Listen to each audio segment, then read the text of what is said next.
दिया। वॉशिंगटन में IMF हुकाम से मुलाकातें बेनतीजा रही। IMF की हर शर्त पर जी हुजूरी भी काम ना आई। डॉलर चाहिए तो अभी और शराइत मानना होंगी। हुकूमत के तजुर्बेकार होने के सारे दावे धरे के धरे रह गए हैं। गजब बेइज्जती है। देखा आपने लापरवाही का नतीजा है के करीब पहुंचते हैं। IMF कोई नया मुतालिबा हमारे सामने रख देता है कि पहले ये करके दिखाओ, पहले वो करके दिखाओ, ये करके दिखाओ, पहले ये करके दिखाओ, पहले वो करके दिखाओ। अमेरिका ने फिर हाथ दिखा दिया। जो लोग अमेरिका की बहुत ज़्यादा तारीफ़ करते थे और कहते थे कि वही पाकिस्तान को निकाल सकता है, ताकत के बहुत सारे महवर जो कहते हैं कि अमेरिका की जो बात है वो गौर से सुने आप और उनके साथ मामला बेहतर रखें, तो IMF ने फिर जवाब दे दिया। आपकी औकात बता रहा हूँ सर, बुरा नहीं मानना सर। हमारे सबसे बड़े दुश्मन हम खुद हैं भाई।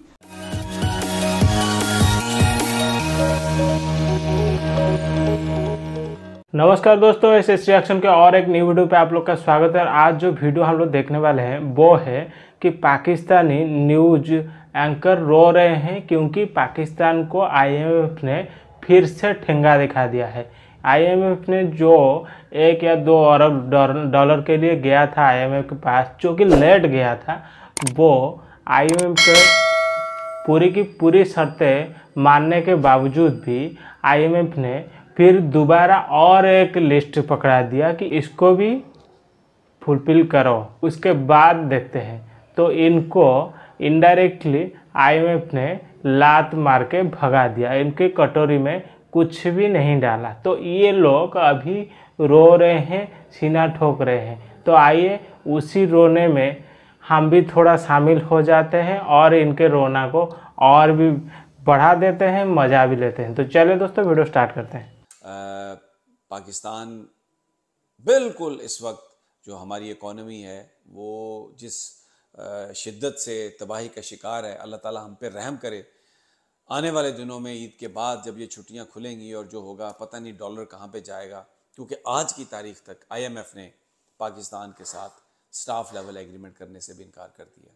और मैं आपको ये बताऊं, ये ख़बरें इन्होंने चलाई हैं कि जी सऊदी अरब से 2 अरब मिल गए हैं, UAE से 2 अरब 1 अरब आ रहा है, कोई पैसा नहीं आया अभी तक। उनकी अगर कोई बात हुई है तो वो IMF से हुई है। पाकिस्तान के ख़जाने में कोई ना 2 अरब सऊदी अरब से आया है, ना 1 अरब अभी UAE से आया है। ये सब चीज़ हवा में है, हो सकता है आगे जाके ये आ जाए, लेकिन आज तक सारा मामला वैसे का वैसा है। जब ईद आती है आप देखते हैं न्यूज़ चैनल्स पर हमेशा इस तरह की रिपोर्ट्स और लोगों से जाकर बात हो रही होती है, ईद की गहमा गहमी भी दिखाई जा रही होती है, लेकिन हमेशा शिकायत ज़रूर नज़र आती है लोगों की, जी पिछले साल से बहुत ज़्यादा महंगाई होगी, पिछले साल से बहुत ज़्यादा महंगाई होगी। मगर इस दफ़ा तो रिकॉर्ड बने हैं और रिकॉर्ड भी ऐसे बने हैं जो पाकिस्तान की तारीख़ में कभी पहले नहीं देखा गया। जिस तरह ये अभी कहा जाता है कौमी सलामती कमेटी में कि जी वो अफ़गानिस्तान के अंदर जो तालिबान की हुकूमत थी और वो जो सारा मामला उस वक्त पाकिस्तान ने फैसिलिटेट किया वो गलत था, और फिर जो तहरीक तालिबान के साथ जो मुज़ाकरात हुए वो भी गलत थे। तो उस वक्त तो जो पाकिस्तान की अस्करी क़यादत है वो इसमें शरीक थी और उन्होंने ही सब कुछ ये किया था, ये कोई पॉलिटिकल डिसीजन तो नहीं था। तो अब उसको सवाल किया जा रहा है, तो कहीं ऐसा ना हो, गौर कर लें फिर उसको सोच लें। ऐसा ना हो कि अभी जो आप ये पॉलिसी बना रहे हैं, गोवा जाएं, वहाँ जाएं, ताल्लुकात शुरू कर लें, कल हमें ये कहना पड़े खुदा ना खास्ता कि ये पॉलिसी भी गलत थी। लेकिन जो फवाद चौधरी का बयान है कि इससे हम अंदाज़ा हो रहा है कि हम कितने आइसोलेट हैं। ना सऊदी अरब ने पैसे दिए हैं, ना UAE ने पैसे दिए हैं, और हम किसी तरह की कोई बात मनवाए बगैर, किसी तरह की, मैं चले यहाँ पर कहता हूँ को फेस सेविंग के बगैर आप जनाब चले गए हैं, वहाँ पर जा रहे हैं गोवा, तो क्या इससे मैसेज मिलेगा? एक इंतहाई वो मैसेज जो नहीं जाना चाहिए था। जो हमारे भाई हैं वहाँ पर उस खित्ते में, वो क्या सोचेंगे? क्या उनके दिलों को दुख नहीं होगा, उनको तकलीफ़ नहीं होगी? क्या किसी ने उनको उनकी दुख तकलीफ़ को देखा? और फिर जो हमारी खारजा पॉलिसी की शहरग है उस पर इतना बड़ा डिसीजन, कोई किसी से पूछा नहीं, कोई किसी से बात नहीं हुई। बुज़दिल सिपा सलार ये कहे कि भारत के सामने मेरी कांपें टांगती हैं, भारत से मैं लड़ने के काबिल नहीं हूं, और अपनी फौज की तौहीन करे इससे मोराल डाउन होता है बॉर्डर पे खड़े हुए जवान का कि हमारे टैंकों को जंग लगा हुआ है, हमारे मिसाइलों को डालने के लिए फ्यूल नहीं है, टैंकों के लिए डीजल नहीं है, भारत से हम लड़ नहीं सकते। और फिर उनका मोराल सबसे ज्यादा तब डाउन होता है जब आप लाइन ऑफ कंट्रोल पे खड़े जवान को बताते हैं कि हमने कश्मीर का सौदा कर दिया है।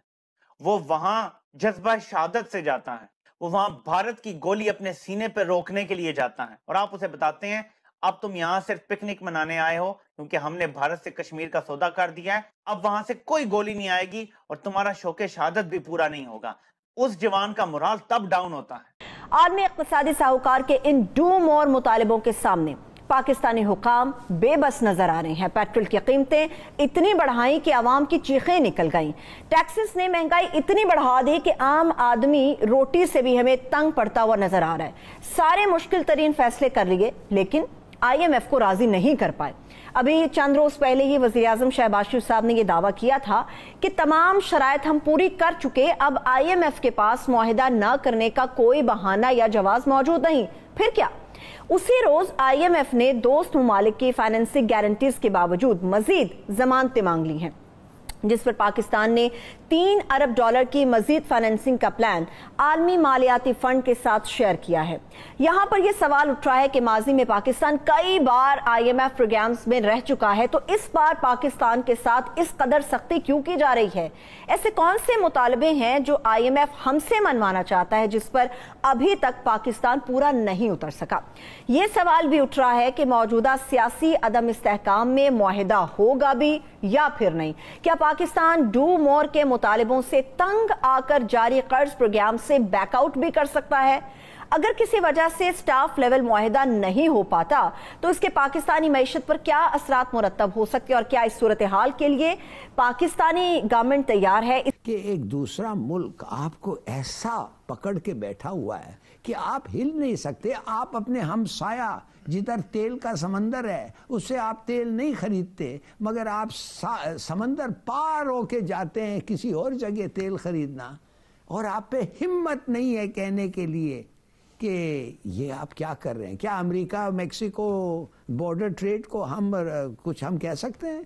I mean, देखिए, कहने की बात ये, जब उनको पता है कि आप बुज़दिल हैं, यू आर अ कावर्ड, आप खड़े नहीं हो सकते, तो वो फिर आपको बुली करेंगे ना। स्कूल में हम लोग जब होते थे, मुझे पता होता था कि पहले दिन अगर एक बड़े आदमी को आप जाके खूब मारें, वो कहेगा पिट भी गया मगर देखो बड़ा दिलेर लड़का है ये, इससे ये मत टक्कर मत लो, he doesn't fear, he is fearless. बिल्कुल, मगर कुछ नहीं। अब ये देखिए, इन्होंने बैरिस्टर सैफ ने कहा, इनकी पॉलिसी क्या है TTP के? ना एंगेजमेंट है, ना किनेटिक एक्शन है। There is no policy. We are, हमारे सबसे बड़े दुश्मन हम खुद हैं भाई। अपना दुश्मन को पहचानो, तुम खुद अपने दुश्मन। दोस्तों, ये था वीडियो।